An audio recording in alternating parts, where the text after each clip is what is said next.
Hello friends, welcome to अभ्यास IAS academy. United nation security council ने पाकिस्तान को close door meetings में फटकार लगाते हुए कुछ चीज़ों का जिक्र किया है। आज जानते हैं कि वो सब क्या है। United nation Security Council's response to Pahalgam attack, implications for India Pakistan relations.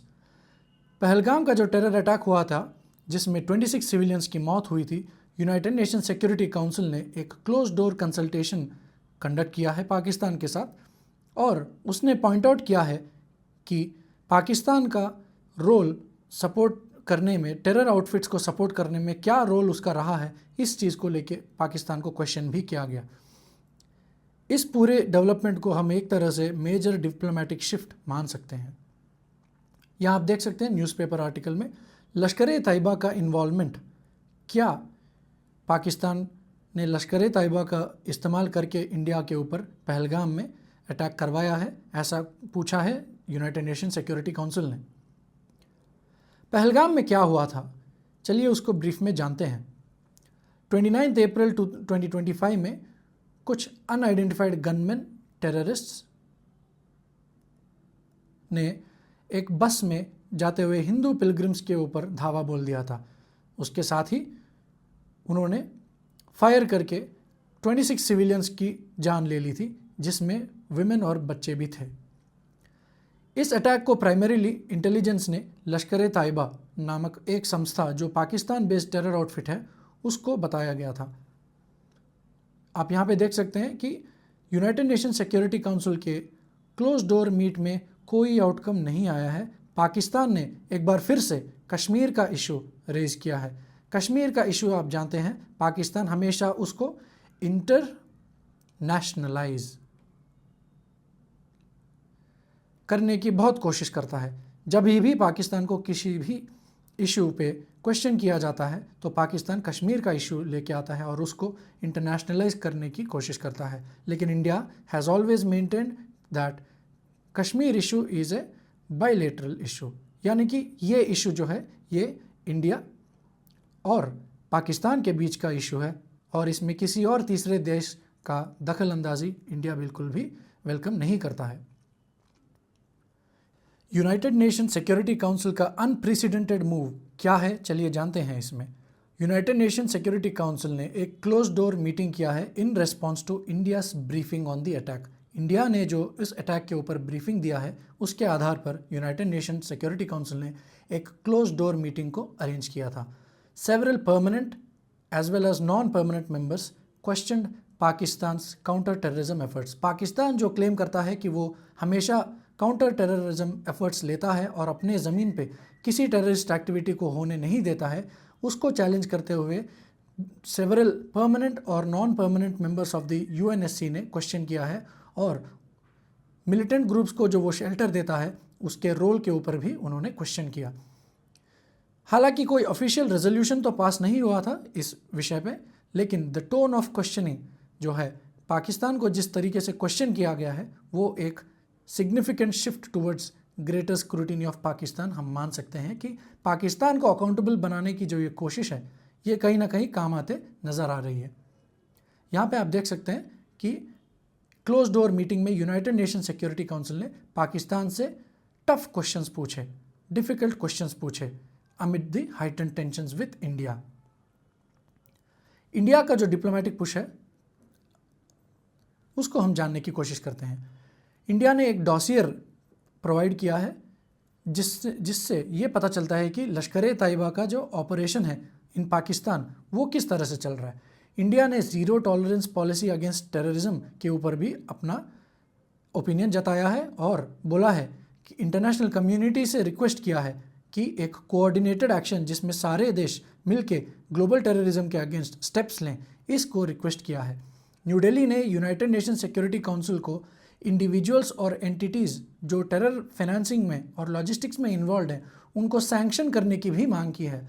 आप सब जानते हैं कि न्यू दिल्ली का यूनाइटेड नेशन सिक्योरिटी काउंसिल को लेके कई कंप्लेंट्स हैं, क्योंकि इजराइल हमास का जो कॉन्फ्लिक्ट है उसको, या आप देख लीजिए कि रशिया और यूक्रेन का जो कॉन्फ्लिक्ट है उसको, या फिर अनेक ऐसे इंस्टेंसेस हैं जहां पे आप समझ सकते हैं कि यूनाइटेड नेशन सिक्योरिटी काउंसिल एक तरीके से फेल हुआ है उस कॉन्फ्लिक्ट को रोकने में। और यूनाइटेड नेशन सिक्योरिटी काउंसिल को टूथलेस भी कहा जाता है।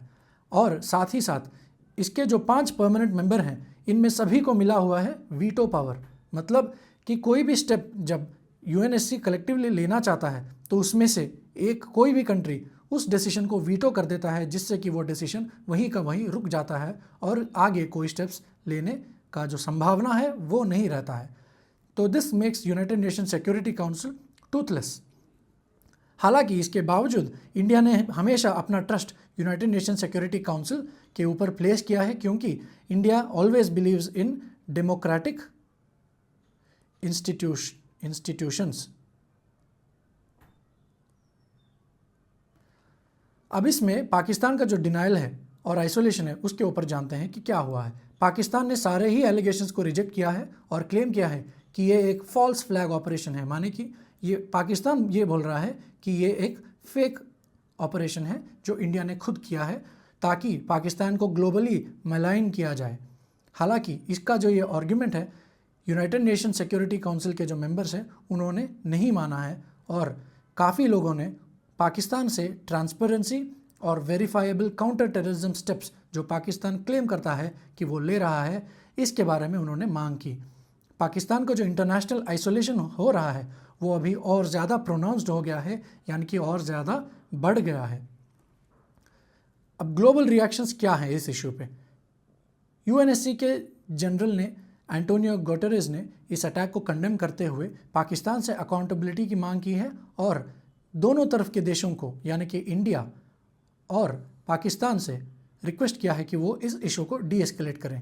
यूनाइटेड स्टेट्स जो कि पाकिस्तान का एक ऑल वेदर फ्रेंड कहा जाता है, इवन यूनाइटेड स्टेट्स ने और फ्रांस और यूके ने सॉलिडारिटी व्यक्त की है इंडिया के साथ और स्ट्रेस किया है इस बात पे कि prevention of terror as a tool for of state policy को इस इशू के ऊपर उन्होंने हाईलाइट किया है कि टेररिज्म को कभी भी स्टेट पॉलिसी के तौर पे इस्तेमाल नहीं किया जाना चाहिए। चाइना आप जानते हैं कि पाकिस्तान को सपोर्ट करता है, लेकिन फिर भी इस बार उसने एक न्यूट्रल स्टैंस लिया है। इस पूरे इशू को अगर देखा जाए तो ये एक shift in global diplomatic attitude towards terrorism और पाकिस्तान, हम इस तरह से इसको जान सकते हैं। और ये एक इंडिया के लिए स्ट्रैटेजिक विक्ट्री है मल्टीलेटरल फोरम्स में, क्योंकि अनेक देश इंडिया के सपोर्ट में आ रहे हैं या डायरेक्टली या फिर इनडायरेक्टली वो इंडिया के सपोर्ट में आ रहे हैं। और ये एक रिमाइंडर भी है किस चीज़ के ऊपर कि ongoing threat to international security, इस चीज़ के ऊपर ये इवेंट एक रिमाइंडर भी बन के आता है। यूनाइटेड नेशन सिक्योरिटी काउंसिल का जो एंगेजमेंट है वो ऑल्सो इस चीज़ को हाईलाइट करता है कि the importance of sustained diplomacy, credible intelligence और principled stance on international platforms, ये सारी चीज़ें इंडिया हमेशा से करते आया है। Sustained importance of sustained diplomacy, united nation security council के ऊपर ट्रस्ट कम होने के बावजूद उसने कभी यूनाइटेड नेशन सिक्योरिटी काउंसिल का हाथ नहीं छोड़ा, हमेशा उसने हर पॉसिबल फोरम पे सपोर्ट किया है। डॉसियर जो हमने अभी देखा था वो उसने प्रोवाइड किया है क्रेडिबल इंटेलिजेंस के तौर पे, और प्रिंसिपल स्टांस यानी कि global peace and no talks with terrorism का जो प्रिंसिपल है ये इंडिया फॉलो करता है, जो कि एक प्रिंसिपल्ड स्टैंस है। तो ये है इस इशू का पूरा एक निचोड़।